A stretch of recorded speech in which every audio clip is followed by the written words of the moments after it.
இன்று நாம் பேசப்போவது இலங்கையின் தற்போதைய அரசியலில் மிகவும் முக்கியமான ஒரு சம்பவத்தை பற்றித்தான்.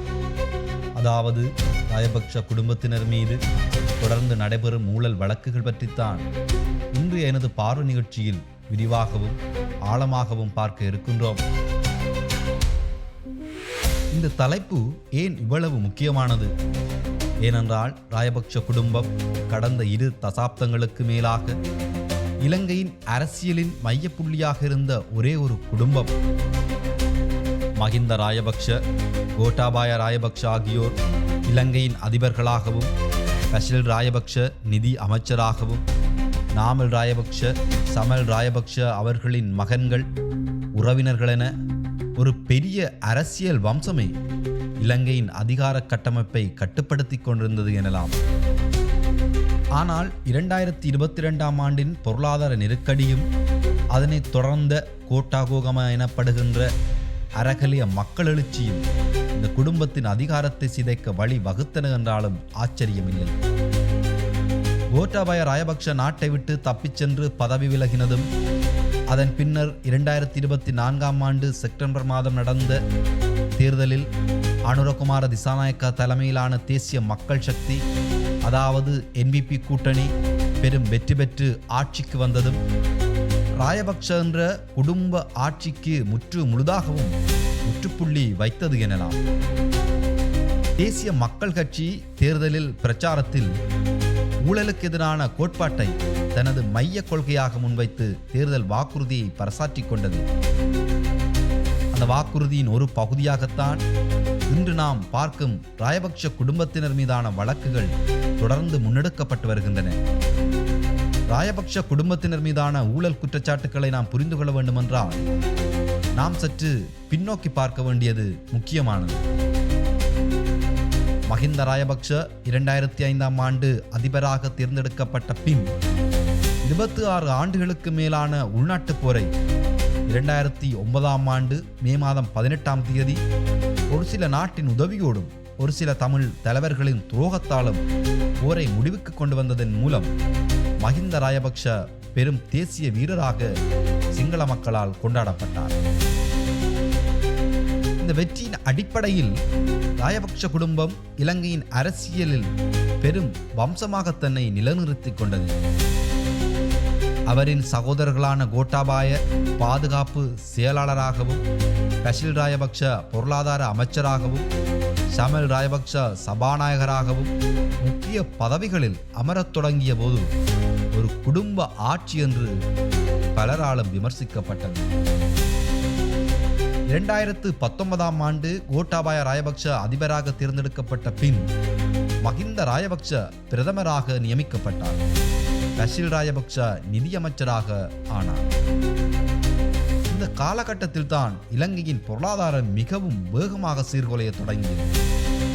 2019ஆம் ஆண்டின் வரி குறைப்பு கொள்கைகள், கோவிட் தொற்று நோய், வெளிநாட்டு கடன் சுமை, அரசின் வெளிநாட்டு நாணய கையிருப்பு வீழ்ச்சி என பல காரணிகள் ஒன்றிணைந்து 2022ஆம் ஆண்டில் இலங்கை வரலாற்றில் இல்லாத பொருளாதார நெருக்கடியை உருவாக்கின.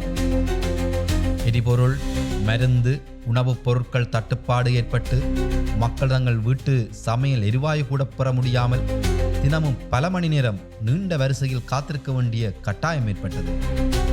இந்த நிலையில்தான் அரகலை எனப்படும் வரலாற்று சிறப்புமிக்க மக்கள் எழுச்சி தொடங்கியது. மக்கள் தொடர்ந்து தெருக்களில் இறங்கி போராடினார்கள். இறுதியில் 2022ஆம் ஆண்டு ஜூலை மாதம் கோட்டாபாய ராயபக்ஷ நாட்டை விட்டு தப்பிச் சென்று சிங்கப்பூரில் இருந்து மின்னஞ்சல் மூலம் பதவி விலகினார். இதனைத் தொடர்ந்து மஹிந்த ராயபக்ஷவும் பிரதமர் பதவியிலிருந்து விலகினார்.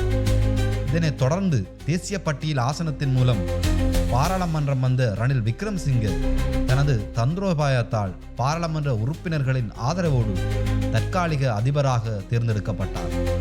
இந்த நிகழ்வுகள் தான் ராயபக்ஷ குடும்பத்தின் அரசியல் செல்வாக்கை பெருமளவில் சிதைத்தன.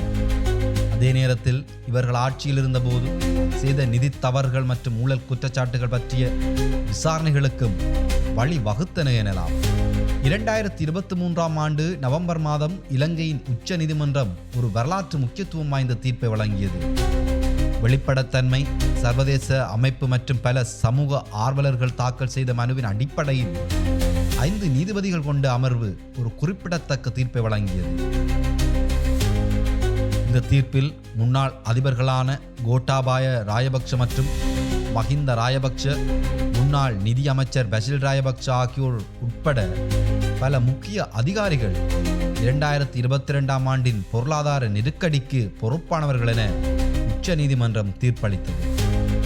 பொருளாதார மேலாண்மை தவறுகள் மூலம் இவர்கள் பொது நம்பிக்கையை மீறியதாக நீதிமன்றம் கூறியது. ஆனால் இந்த தீர்ப்பு ஒரு குறையுடன் இருந்தது. அது அடையாள ரீதியான தீர்ப்பு என்றே விமர்சிக்கப்பட்டது. ஏனென்றால் இந்த தீர்ப்பு வழங்கிய ஒரே தண்டனை மனுதாரர்களின் சட்ட செலவுகளை செலுத்துவதுதான். குற்றவாளிகள் என்று அறிவிக்கப்பட்ட அதிகாரிகளுக்கு வேறு எந்த நேரடி தண்டனையும் இல்லை. இந்த அடையாள தீர்ப்பு பல சமூக ஆர்வலர்களுக்கு ஏமாற்றத்தை அளித்தது எனலாம். இருப்பினும் இந்த தீர்ப்பு அரசியல் முக்கியத்துவம் கொண்டது. ஏனென்றால் இது ஒரு உச்ச நீதிமன்ற ஆவணமாக ராஜபக்ஷக்களின் பொறுப்பை அதிகாரப்பூர்வமாக பதிவு செய்தது. இதனை பின்னாளில் தேசிய மக்கள் சக்தி அரசாங்கம் தனது ஊழல் எதிர்ப்பு பிரச்சாரத்திற்கு ஒரு அடித்தளமாக பயன்படுத்தி கொண்டது எனலாம். இந்த தீர்ப்புக்கு முன்னரே ரணில் விக்ரமசிங்க அரசாங்கம் சில முக்கிய சட்ட திருத்தங்களை அறிமுகப்படுத்தியது. 2023ஆம் ஆண்டின் 9வது ஊழல் எதிர்ப்பு சட்டம் இயற்றப்பட்டது. தேசிய தணிக்கை சட்டத்திலும் திருத்தங்கள் செய்யப்பட்டன. தேர்தல் செலவு ஒழுங்குமுறை சட்டமும் இயற்றப்பட்டது. இவை அனைத்துமே பின்னாளில் வரக்கூடிய NPP அரசாங்கத்தின் ஊழல் எதிர்ப்பு நடவடிக்கைகளுக்கு சட்ட அடித்தளத்தை அமைத்துக் கொடுத்தன எனலாம். 2024ஆம் ஆண்டு செப்டம்பர் மாதம் அனுரகுமார திசாநாயக்க அதிபராக தேர்ந்தெடுக்கப்பட்டார். அவரின் NPP கூட்டணி இடதுசாரி JVP கட்சியின் தலைமையில் இயங்கும் ஒரு பரந்த அரசியல் முன்னணி. தேர்தல் பிரச்சாரத்தில் ஊழலுக்கு எதிரான தீவிர நிலப்பாட்டை எடுத்தது. ஊழலற்ற ஒடுக்குமுறையற்ற இலங்கை என்ற கருத்தாக்கத்தை மையமாக வைத்து இவர்கள் தேர்தலில் வெற்றி பெற்றார்கள்.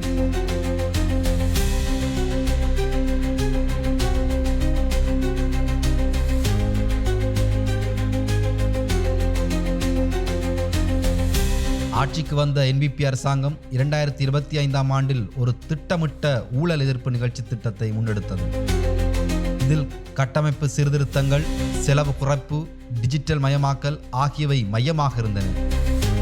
அரசாங்கம் அரசியல் மற்றும் அதிகாரத்துவ மட்டத்தில் இருந்த ஆதிக்க வலையமைப்புகளை சிதைக்க முயற்சித்தது. ஊழல் அல்லது லஞ்சம் பற்றிய குற்றச்சாட்டுக்களை விசாரிக்கும் ஆணைக்குழு எனப்படும் இந்த அமைப்பு 2025 முதல் 2029 காலத்திற்கான தேசிய ஊழல் எதிர்ப்பு செயல் திட்டத்தையும் வகுத்தது. முந்தைய அரசாங்கங்களின் காலகட்டத்தில் ஆரம்பிக்கப்பட்டிருந்தாலும் முன்னேற்றமின்றி நின்றுவிட்ட பல வழக்குகள் 2015 முதல் 2019 வரையிலான காலத்தைச் சேர்ந்த வழக்குகள் உட்பட மீண்டும் புத்துயிர் பெற தொடங்கின. இந்த விஷயத்தில் ஒரு முக்கிய அரசியல் கேள்வி எழுகின்றது. NPP அரசாங்கம் முந்தைய அரசாங்கங்களை விட அதிக அரசியல் உறுதியுடன் செயல்படுகின்றதா? ஆராய்ச்சியாளர்கள் இதற்கு பெருமளவில் ஆம் என்றே பதில் கொடுக்கிறார்கள்.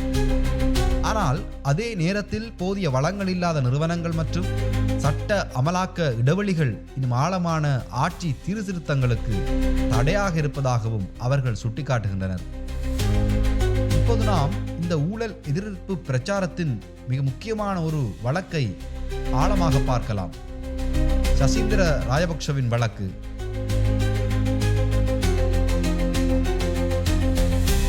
தொடர்ந்து இணைந்திருங்கள். அடுத்த பகுதியிலே இதை குறித்து பார்ப்போம்.